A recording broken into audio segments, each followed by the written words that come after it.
Magandang araw po, ako po si John Clifford Mark. So for today's video, gagawa tayo or ipapakita ko sa inyo kung paano gumawa ng salted egg or itlog na maalat.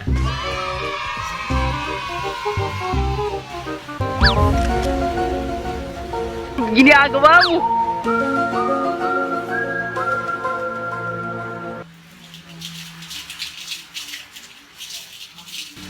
Done.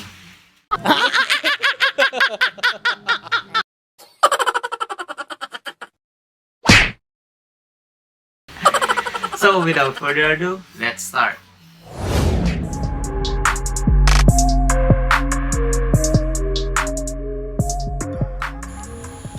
Bago ang lahat, ito muna ang mga kailangan natin sa paggawa ng salted egg. 8 pieces, duck or chicken eggs, pero in my case, I use chicken eggs. Syempre, 1.5 cup of salt, tubig, and container na may takip na paglalagyan ng mga itlog.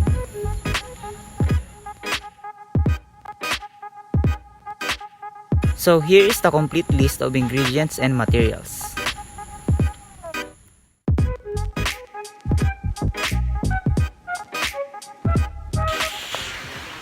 So yung una natin gagawin is uhugasan natin yung itlog.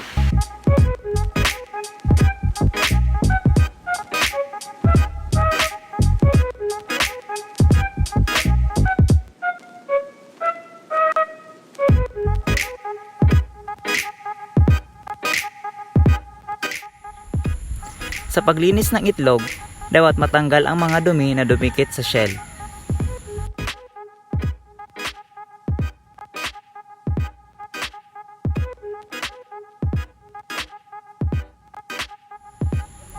Nice!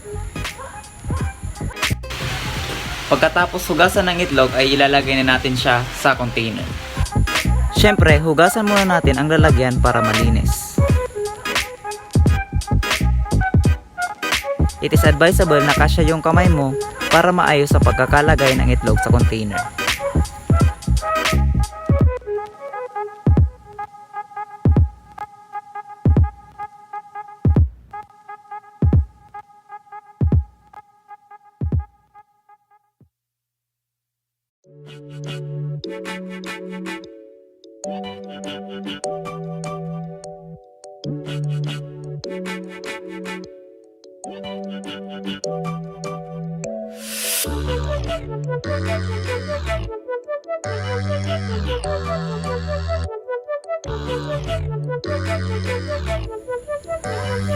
Sa isang kasirola, maglagay ng 4 cups sa tubig,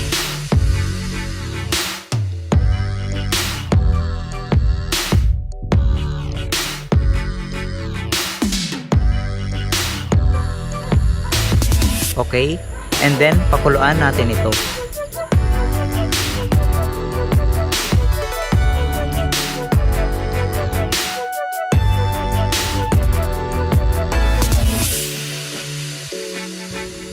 O ayusin mo ang takip. Meanwhile, hello darkness, my old friend. Sige, baba muna. Sige. Ay.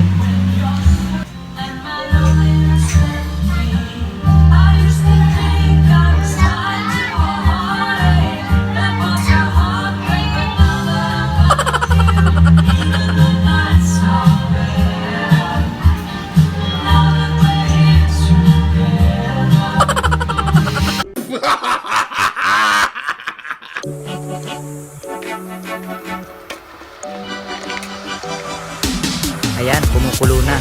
It's time para ilagay ang asin.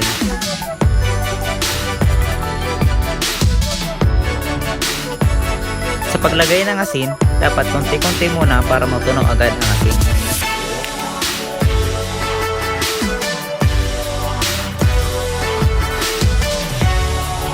Okay, haluin.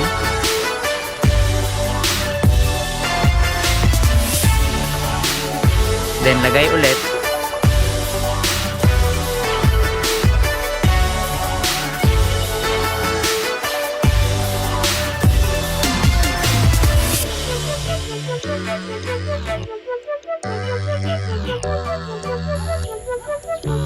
And last,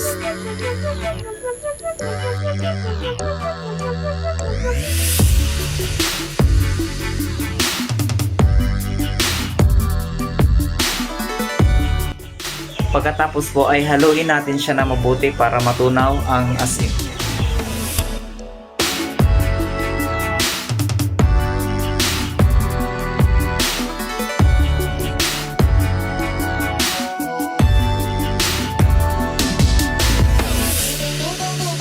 After several minutes, ito magiging itsura niya.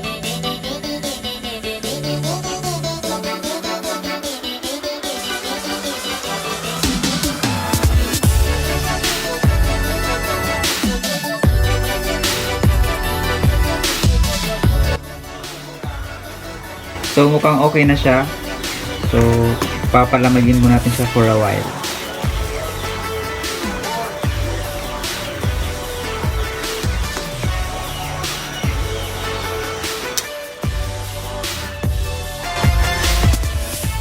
Then after lumamig, nilagay ko yung solution sa isang small pitcher para madali ang paglagay natin sa container.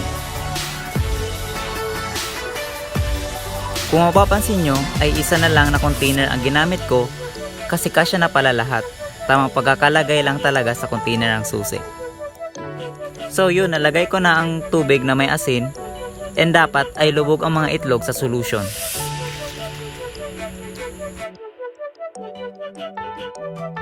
Let's cover it.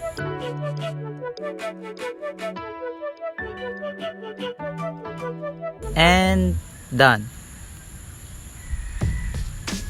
Ito na po ang ating salted egg.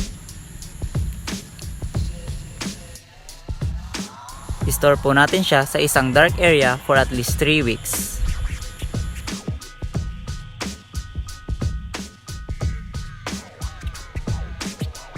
That's all. Thanks for watching.